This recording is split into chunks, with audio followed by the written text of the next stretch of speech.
Hey, what is up, you guys? Welcome back to Team APS. I'm Paul. And I'm Alec. And today we're going to be sharing 10 Yu-Gi-Oh! Staple cards. Under $1. Yeah, so this is pretty budget, right? I mean, if it's under $1, it has to be budget. You can't take that from us. There's definitely some staple cards in this game that are a little bit more than $1. Look, guys, you need 3 impermanences. 3 of them. And a ball sword. No, but these are cards that you can get for less than $1, and they're staples that you can use in a wide variety of decks. In many different decks, many situations. They were relevant back in the day, they're relevant today because they're just good. Number 1 is Pot of Duality. Yeah, so this card, it's been out for several years, and it kind of like comes and goes. It really depends on if your deck cares about special summoning or not. Yes, because the effect lets you excavate the top 3 cards of your deck, add one of them to your hand, and then you shuffle the other 2 back in. And you just can't special summon for the rest of the turn. Yeah, so it's especially good for the slower paced kind of like stun, anti-meta strategies. Yeah. It's seen so much use in those types of decks. What comes to mind? Like Gravekeepers? Keepers. I've seen it in those barrier statue decks that I hate so much. Yeah, there's a lot of decks that can use it, and you know, by using this, you just get to dig into your deck and Yosenju. Yeah, Yosenju for sure. You just get to dig into your deck and you know, like pick one of the 3, which is kind of why I like it more than certain other draw cards, just because like, you know, you just sort of pick the card. Even in decks that do special summon, because this card is such a good way to dig through your deck, sometimes it's still worth it to not. You can use it in the downtime. Yeah. Like, you know, maybe you've done all your special summoning and the next turn you don't have to do any, that's when you can use Duality.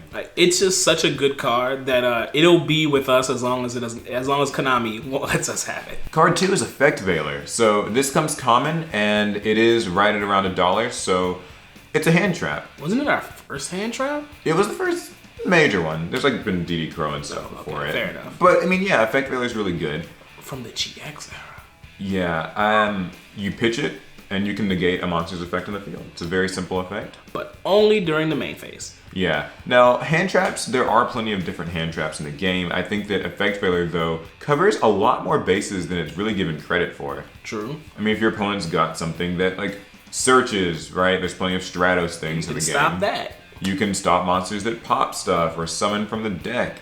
Negate the tour guide or, you know. In a way, it's more versatile than like Ogre and Ash, except that it's just you can only use it during one phase. Yeah, and it's also like a level 1 light tuner that kind of comes up sometimes. I have been beat by that by someone summoning their Effect Veiler. It has happened. Card number 3 is Soul Charge. So this is like Monster Reborn, really, except sort of on crack. Yeah, it's lost its mind. You pay increments of 1,000 life points, and you can summon that many monsters from the grave.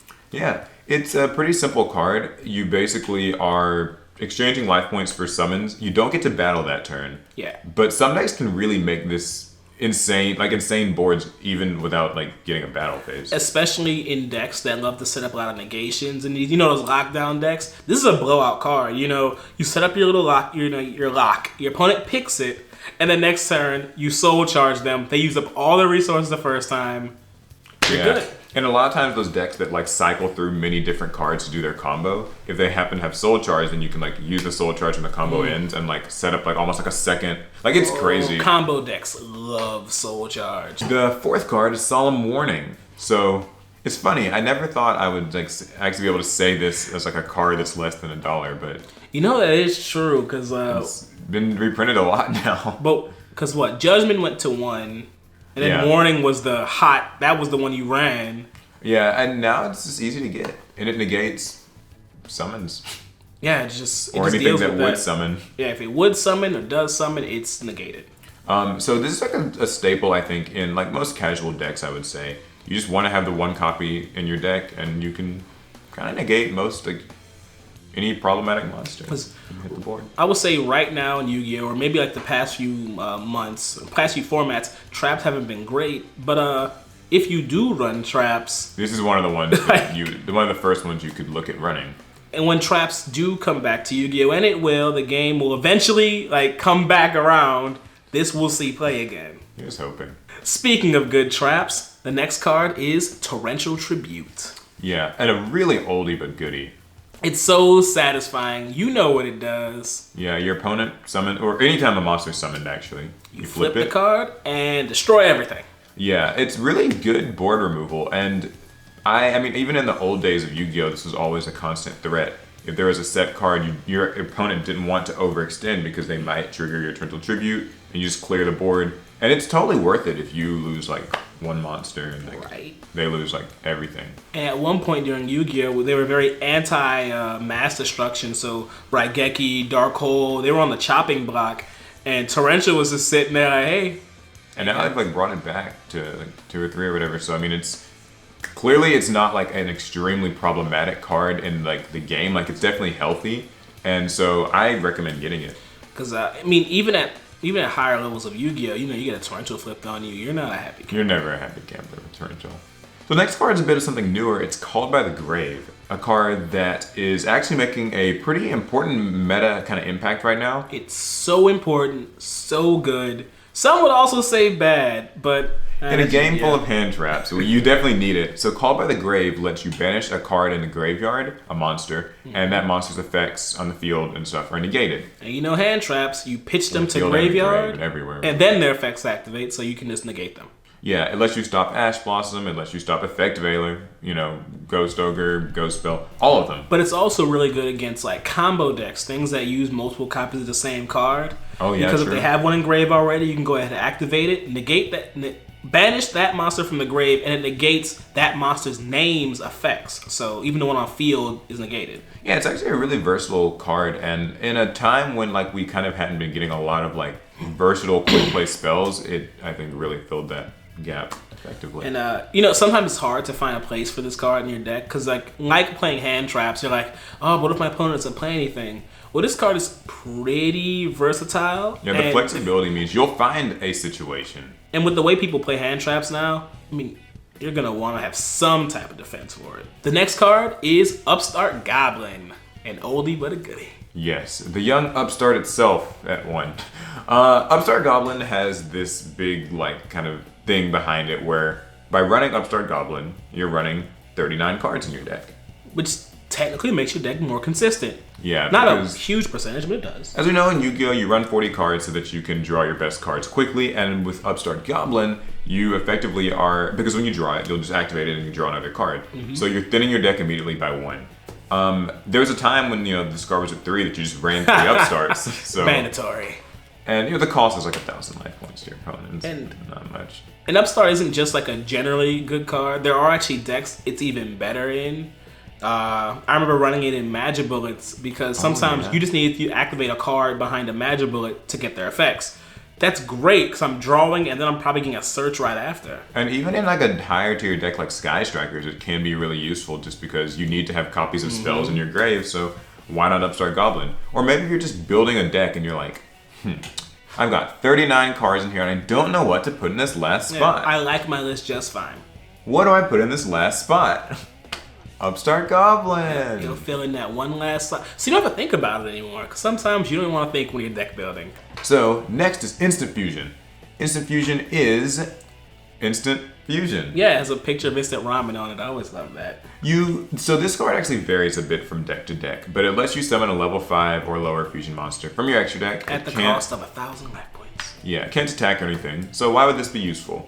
Well, it's a fusion monster. Yeah, there's a lot. There's, you can use the monster that you get as like Xyz material or as Link material. Or, It's actually, it can be a tribute as well. Yeah, it can also be used for the best one in my opinion. Thousand Eyes Restrict. That's, in my opinion, the best way to use this card because Thousand Eyes Restrict, which you can get for less than $1, I believe, right now. He should be pretty cheap. He's been reprinted like 2 or 3 times now. So Thousand Eyes Restrict actually lets you take one of your opponent's monsters and equip it to him, and even though he won't be able to attack or anything that turn, when he dies in the end phase because Instant Fusion kills the monster that is summoned, goodbye to the monster. The thing that's equipped to him also goes. So it's a good way to out boss monsters, other problematic things. So in essence, your Instant Fusion can be just a singular out. Card number 9 is Forbidden Chalice. Yeah, so one of the forbidden spells, right? Yeah. At different points in Yu-Gi-Oh's history, different forbidden spells are better. Forbidden Chalice in particular is probably the best right now. So it negates the monster's effect, and it also gives it 400 attack points. A little bit of versatility. So sometimes that means it can help you win a battle, or it can help you deal with a problem monster. Yeah, and what's actually really cool about it is because it changes attack and defense, you can even use it in a damage step, and that's a big deal. Good. Because certain, like, monster negation things, like Effect Veiler or Fiendish Chain or Breakthrough Skill, don't change attack and defense, so they definitely cannot be used in a damage step. But this card can, so the fact that you kind of have access to all of that means that it's an extremely versatile card. And that's true for all the Forbidden cards, Forbidden Lance, Forbidden Dress, all Forbidden of that. Dress. They all change attack points, which means you can use them in a damage step. So it's really just dependent on how your deck runs. And what you need for your deck. Yeah, right? Gauge your locals, gauge your scene. Because one will be better than the other, I guarantee it. And if nothing else, if you don't want to pay like $80 for Infinite Impermanence, this is a pretty good substitute. Final card is Scapegoat. The goats. Yeah, this has been in Yu-Gi-Oh! For ages. And only recently has it been a problem. Yeah, so this card's actually really strong. It summons 4 goat tokens, or like sheep tokens. What would these be useful for? It's 4 useless tokens. They don't have any attack points. Oh no. You can't even tribute them for like tribute summons. What do you mean? I can't make my monarchs? Yeah, I know. So why would you run this? Oh wait, there are link monsters. So Scapegoat is popularly used to make high link monsters. Things like Borlo Dragon and Boral Sword Dragon. Now, those are definitely more than $1. But you know what isn't? Link Spider. It's true. I mean, there are actually a lot of different link monsters that you can easily make by just using Scapegoat. You can use 2 tokens to make Lenphalinkus and give yourself 2 free arrows. True. Traffic Goats. It's hard for me to remember their names. There's a lot. They're just, to me, they're just link arrows. You can use it and one of your regular monsters to make a Nightmare, for instance. You can make anyone a broken Nightmare. So that is our 10 cards under $1. Feel free to do your own research. If you find them for more or less, go ahead. This card was $1.03 on TCG Player. We don't Team account APS. for tax here. Lie to me. Yeah, hopefully this was helpful. Especially if you're like a new player, this is a great way to get some staple cards and save some money. Yeah. All right, that's gonna be it. Hopefully you guys enjoyed the video. If you did, give it a thumbs up. And if not, still give us a thumbs up. Yeah. Subscribe for more Yu-Gi-Oh! And we'll see you guys in the next one. Pass turn.